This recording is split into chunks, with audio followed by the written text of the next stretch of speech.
ಮೀನಲ್ಲಿ ಬೆಳೆದಂತೆಲ್ಲಾಗ್ಲಿ ಗಗಚರ ಜಲಚರ ಪ್ರಾಣಿಗಳನ್ನಾಗ್ಲಿ ನಾವು ತಿನ್ನೋದಿಲ್ಲ.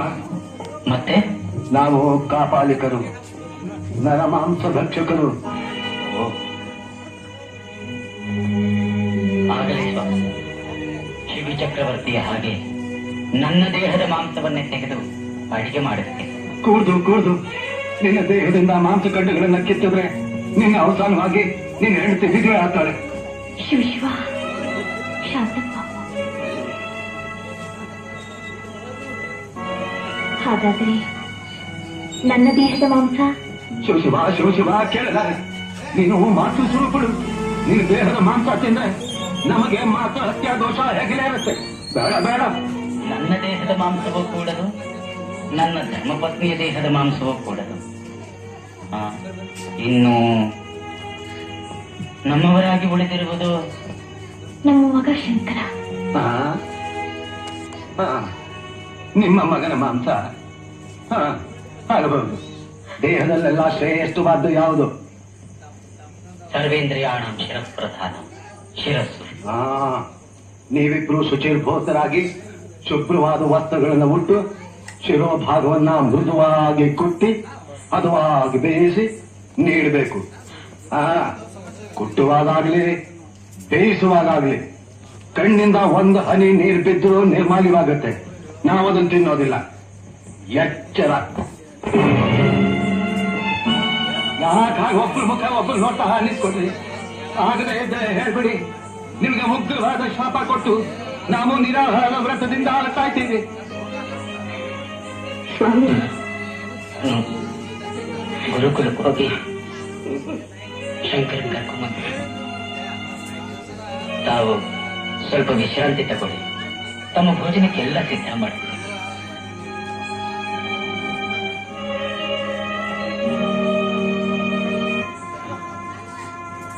ಇದೇ ಒಪ್ಪನೆ ಬಂದೆ. ಎಲ್ಲಿ ನನ್ನ ಹಾಳಾಗೋ ಮಗ? ಎಲ್ಲ ಕಡೆ ಹುಡುಕು ನೋಡಿದೆ, ಎಲ್ಲೂ ಸಿಗಲಿಲ್ಲ ಸ್ವಾಮಿ. ಸಿಗಲಿಲ್ಲ? ನನಗ್ ಗೊತ್ತು. ರೀತಿಯಿಂದ ಸಾಕಿರೋ ಮಗನ್ನ ಸಾಯಿಸಿ ನಮಗ್ ಉಳಿಸ್ಬೇಕಾಗತ್ತೆ ಅಂತ ನೀನೇ ಎಲ್ಲೋ ಮುಚ್ಚಿಕೊಂಡಿದೀಯ. ಇಲ್ಲ ಇಲ್ವೇನ್ ಬಂತು? ಇದೇ ನಿಜ. ನಮ್ಮ ಕಠಿಣ ವ್ರತ ಕೇಳಿ ಒಪ್ಕೊಂಡು ಮಗನ್ನ ಕರ್ಕೊಂಡ್ ಬರ್ತೀನಿ ಅಂತ ಹೇಳಿ ಹೋದವನು ಈಗ ಸಿಗ್ಲಿಲ್ಲ ಅಂತ ಹೇಳ್ತಾ ಇದೀಯ. ಅಂದ್ರೆ ಉಪವಾಸದಿಂದಾನೆ ಹಿಂದಕ್ಕೆ ಹೋಗಿ ಅಂತ ನಿಮ್ಮ ಅಭಿಪ್ರಾಯವೇನು? ಇಲ್ಲ ಹಾಗಲ್ಲ. ಮತ್ತಿನ್ನೇನು ಮಗ ಸಿಗ್ಲಿಲ್ಲ ಅಂತ ಬಂದಿದ್ರೆ ಅರ್ಥ. ವಂಚಕರ ವ್ರತ ಭಂಗ ಮಾಡಿದ್ರಿ. ಮುಂದಿನ ಸೋಮವಾರ ತನಕ ಉಪವಾಸ ಬಿದ್ದಿರೋ ಹಾಗೆ ಮಾಡಿದ್ರಿ. ನಿಮ್ಮ ವಂಚನೆ ಫಲವಾಗಿ, ಈ ಮೋಸದ ಫಲವಾಗಿ, ನಮ್ಮನ್ನ ಉಪವಾಸ ಕೆಡುವುದ ಪಾಪಕ್ಕಾಗಿ ಅವರವ ನರಕದಲ್ಲಿ ಬಿದ್ದು ನೀವು. ನಿಲ್ಲಿ ಸ್ವಾಮಿ, ನಿಲ್ಲಿ. ಶಾಪ ಕೊಡ್ಬೇಡಿ. ಯಾರೋ ನೀನು? ಅವ್ರ ಮಗ ಶಂಕರ. ಹೌದು ಸ್ವಾಮಿ.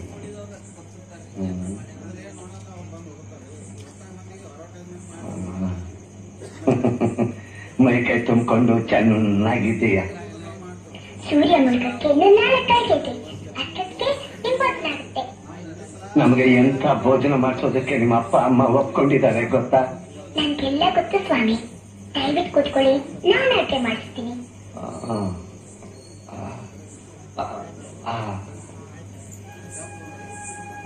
ಅಮ್ಮ, ಅಪ್ಪ, ಬೆಂಕಿಲು ಮಣ್ಣಲ್ಲೂ ವ್ಯಕ್ತವಾಗಿ ಹೋಗು.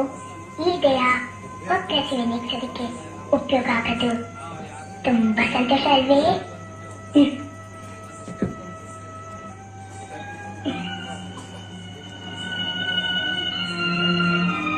ಸೂರ್ಯ ಅಪ್ಪಾಜಿ, ಶಿವನ್ ಧ್ಯಾನ ಮಾಡಿ ನನ್ನ ತಲೆ ಕೆತ್ತಿಡಿ. ಸಾಕು ನಿಮ್ಮ ತೋಳು ಚರ್ಚೆ. ಪಾಪಿಗಳ ನನಗೆ ಯಾವ ಜನ್ಮದಲ್ಲಿ ಶತ್ರುಗಳಾಗಿದ್ರು ನೀವು? ಎಲ್ಲೋ ಇದ್ದವನ್ನ ಊಟಕ್ಕೆ ಬಂದು ನಿಂತ ಕರೆದು ಈಗ ಕಣ್ಣೀರು ಸುರುತ್ತಾ ನಿಂತಿದ್ದೀರಾ. ಆಗೋದಿಲ್ಲ ಅಂತ ಬಗಲಿ ಭಯಂಕರವಾದ ಶಾಪ ಕೊಟ್ಟು ತೊಲಗ್ತೀನಿ. ಇಲ್ಲಿ ಸ್ವಾಮಿ, ಇಲ್ಲಿ. ಸೂರ್ಯ ಮುಳುಗಕ್ ಮುಂಚೆ ನಿಮ್ ಭೋಜನ ಆಗುತ್ತೆ. ಸ್ವಲ್ಪ ಸಮಾಧಾನ ಮಾಡ್ಕೊಳ್ಳಿ, ಕೂತ್ಕೊಳ್ಳಿ.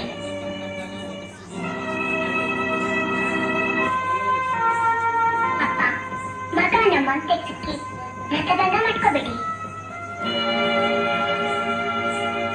ನನ್ನ ದೇಹದ ಮಾಂಸ ಉಂಡು ಅತಿಥಿ ಸಂತೋಷ ಪಡ್ಲಿ. ಮನಸ್ಸು ಗಟ್ಟಿ ಮಾಡ್ಕೊಳ್ಳಿ. ಶಿವಾರ್ಪಣೆ ಮಸ್ತ ಅಂತ ನನ್ನ ತಲೆ ತೆಗೆದೆ. ತಗೊಳ್ಳಿ ತಗೊಳ್ಳಿ. ಪುತ್ರ ವಾತ್ಸಲ್ಯಕ್ಕೆ ಬಲಿಯಾಗಿ ವ್ರತಭಂಗ ಮಾಡಿಕೊಳ್ಳಕ್ಕೆ ಸಿದ್ಧನಾಗಿದ್ದೆ. ಮಗನಾದ ನೀನು ನನ್ನ ಗುರುವಾಗಿ ನನಗೆ ಹಿಡಿದಿದ್ದ ಮಾಯನ ದೂರ ಮಾಡಿ ಬಾ ಮಗು.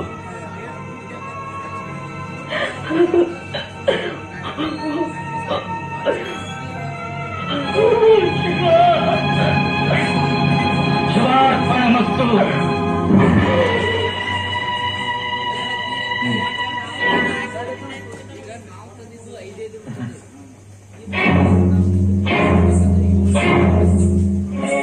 ಅತಿಥಿ ಸೇವೆ ಪಾವನವೆಂದು ಪಾಲಿಸಿಕೊಂಡಿಹ ನಮಗೆ ಶಿವನಿಗತಿಯಿಂದು ಹರನೇ ನೀನಿಗತಿಯಿಂದು.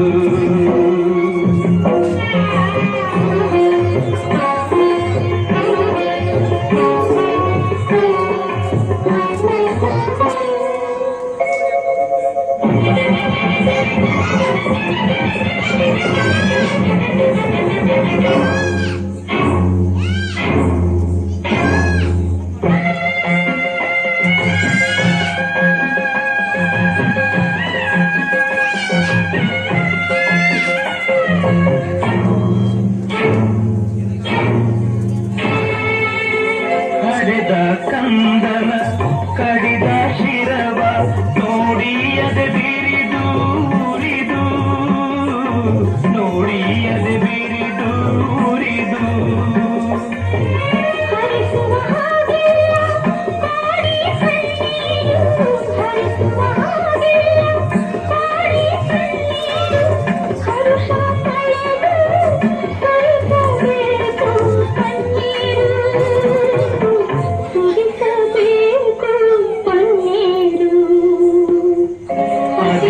ಸೇವೆಯೇ ಪಾವನವೆಂದು ಪಾಲಿಸಿಕೊಂಡಿಹ ನಮಗೆ ಶಿವನೇ ಗತಿಯಿಂದು ಹರನೇ ನೀನೇ ಗತಿಯಿಂದು. ಸೂರ್ಯ ಮುಳುಗೋಕ್ಕೂ ನಾನ್ ಸಾಯೋಕ್ಕೂ ಒಂದೇ ಗಳಿಗೆ ಇದೆ. ಬನ್ನಿ, ಅಡಿಗೆ ಸಿದ್ಧವಾಗಿದೆ.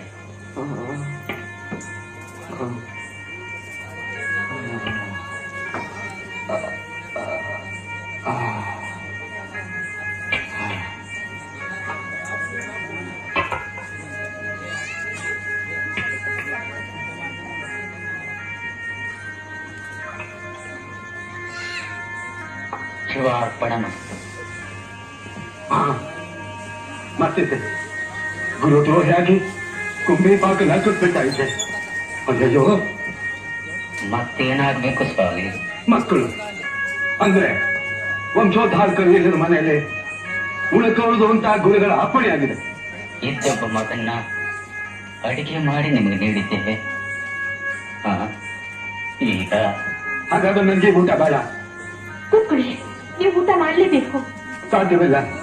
ಮಕ್ಕಳಿಲ್ಲದವರ ಮನೆಯಲ್ಲಿ ನಾನು ಊಟ ಮಾಡೋದೇ ಇಲ್ಲ. ಮಾಡ್ಲೇಬೇಕು. ಮಗು ಇದೆ, ನಾನ್ ತೋರಿಸ್ತೀನಿ. ಸ್ವಲ್ಪ ಇದೆ.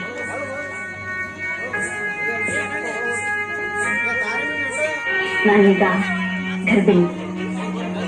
5 ತಿಂಗಳ ಮಗು ನನ್ನ ಗರ್ಭದಲ್ಲಿದೆ. ಗರ್ಭ ಸೀಳಿ ಮಗುನ ತೋರಿಸ್ತೀನಿ. ನೋಡಿ. ಇರು, ನೀನ್ ಸತ್ತು ಇನ್ನೊಬ್ಬರಿಗೆ ಆಹಾರ ಆಗ್ಬೇಡ. ನೋಡಿ ನೋಡಿ, ಇವರೇ ಅತಿಥಿ. ಇದೇ ಸಿರಿಯಾದ ಮಗು ಮಾಂಸ. ಮಾಂಸುವೆ ಇದು ಮಾಂಸುವೆ. ನೋಡು,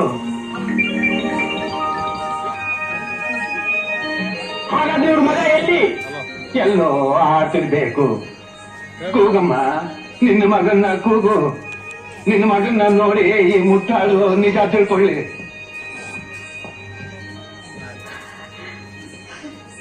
ಯಾಕಮ್ಮ ನಿಧಾನ ಮಾಡ್ತಾ ಇದ್ದೀಯಾ? ಬದುಕಿದ್ರಲ್ವೇ ನಮಗೆ ಕರೆಯೋದಿಕ್ಕೆ. ಕೂಗು ಅಷ್ಟು ಬಲ ನನ್ನ ಗಂಟ್ಲಿಗೆ ಇಲ್ಲಮ್ಮ. ನೀನೇ ಕೂಗು ತಾಯಿ, ಕೂಗು, ಕೂಗಮ್ಮ. ಕುಮಾರ, ಶಂಕರ, ಬಾ ಮಗು, ಬಾರೋ.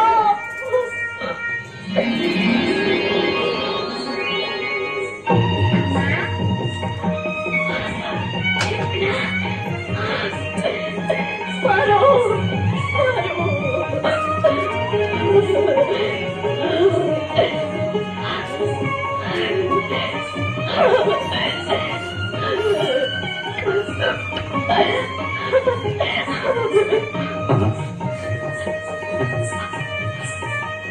ಶಂಕರ,